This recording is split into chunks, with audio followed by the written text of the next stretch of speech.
This day can bring up a whole lot of feelings. It can bring up some that are not too joyful. So I said, God, what you want me to talk about? He said, talk to them about David in the Word. I said, all right. David, even though we know that he was a writer of many psalms and he was a warrior and he was a man after God's own heart, the Bible also tells us that he had a father by the name of Jesse. And when it came time to figure out which of the sons would be the new king, Jesse called over all his boys, called over all his sons, with the exception of David. David was the one that had been discounted by the family.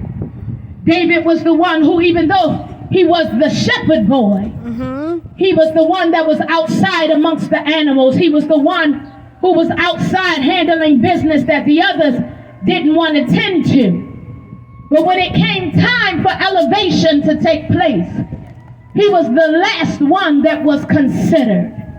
I'm not going to ask anybody if they are the last one that has ever been considered in their family. We like to call them the black sheep. We like to call them the misunderstood ones. We like to call them the ones that people turn their noses and their faces up to. But in the Bible, it tells me about this brother by the name of David.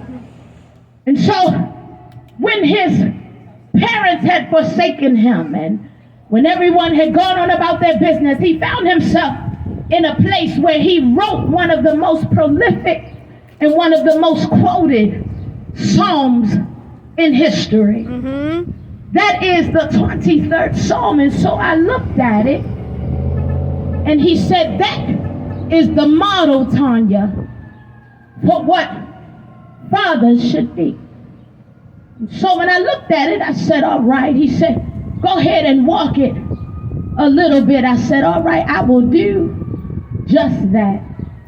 So it opens and it talks about how the Lord is our shepherd, and we shall not want, and how he maketh us to lie down in green pastures and leads us by the still waters. And so when I looked at that, it said that the Lord is the one who protects. The Lord is the one who provides. The Lord is the one that gives rest when needed. He is the one who, even though you go through what you go through, he provides you peace, even in the midst of the storm. And so when we think about what we consider our fathers or father figures to be, they are the ones who provide or have provided some type of protection. Now it could be stepfather, father, big bubba. It doesn't matter who it is, but whoever the male figure is that has been that person in your life. It could be an older brother. It could be stepbrother, stepfather, but there has to be somebody at some point or another. When you think back over it, I don't care if they just gave you one sentence that has stayed with you for the rest of your life. They have provided you with some type of guidance. And so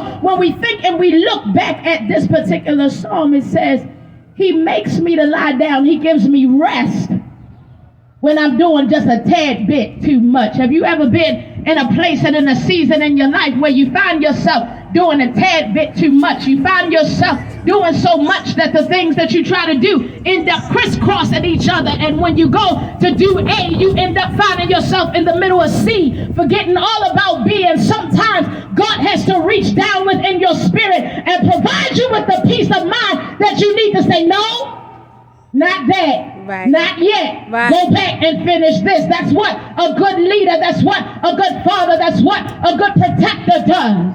Yes. So when I looked at it, I said, all right, not a problem. And so when we kept going, it says, he maketh me to lie down by green pastures. He leadeth me beside the still waters. But this is what I like, Jay. It says that he restoreth my soul. Yes. He gives me restoration.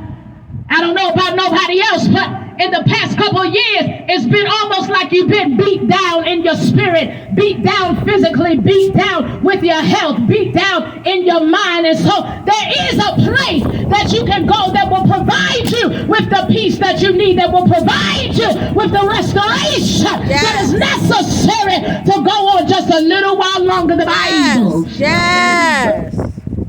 Yay! Yes. Though I walk through the valley of the shadow of death, I shall fear. Bless you, brother, no evil, for thou art with me. Yes. A good Father provides protection. Have you ever been in one of those situations where they may not have ever known who your people are, but just because they heard that name, it caused some type of protection to rise up. It caused people to come out and have your back that you didn't even know. And it was all on the strength of the name and the reputation of somebody else. But I serve a God who is a Father whose name alone can cause enemies to flee. His name alone can cause those that are at odds with you to become at peace with you. That's the kind of Father that we celebrate on today. The Bible says that as David found himself in a place of desolation and isolation, and he began to look back and he said, I felt unwanted by my father. I felt overlooked by my brothers. I felt unwanted by those that were supposed to be there for me. But even in the time that I felt abandoned, God, you never left me. Even knowing who I am, knowing who I would be, knowing that I would curse your name, knowing that I would walk like I didn't know you, knowing that I would live the life that wasn't pleasing unto you. But because you are a good Father, you allowed me to see another day. And so when I find myself in those places where it seems like I'm walking through the very valley of the shadow of death, I still ain't got nothing. I said it, ain't got nothing to fear. Why? Because it says, because thou art with me. Yes. Because your rod and your staff, they comfort me. This is the one I like, Aaron. It says, thou preparest the table. Yes.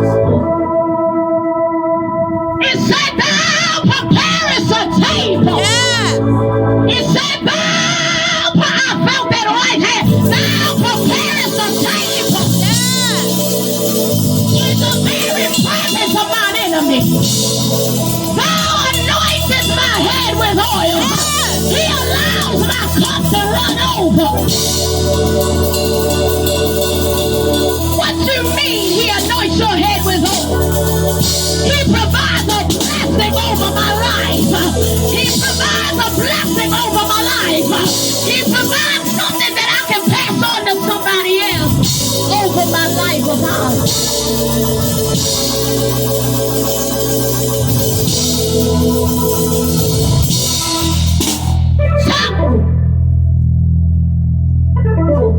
He allows my cup to run over.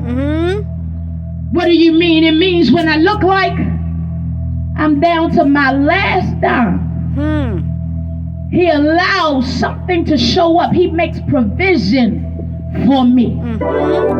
He provides for me even when I didn't have sense enough to provide for myself. He is a God of provision. He is a Father of provision. He is a leader of protection. That's who called him. Yes. Surely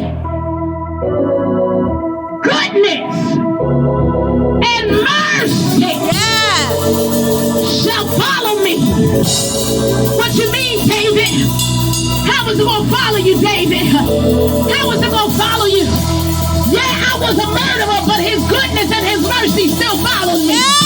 Yes, David was an adulterer, but his goodness and mercy still followed him. Yes, David had been turned on by his children, but God's goodness and mercy still followed him. Yes, he was an imperfect vessel, but God's goodness and mercy still followed.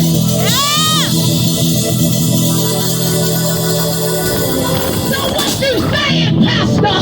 What I'm saying is, no, you ain't perfect. None of us are.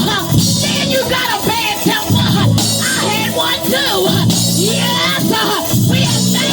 mistakes. We have walked our own way. But because God is a loving Father, because God is a protecting Father, because God is a God of provision.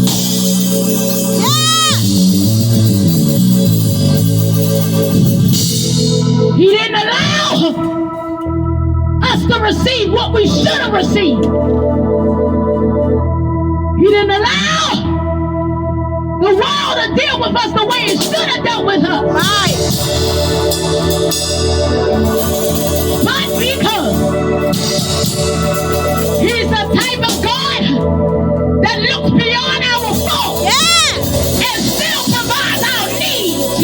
Because He's the type of God that looks beyond who we are.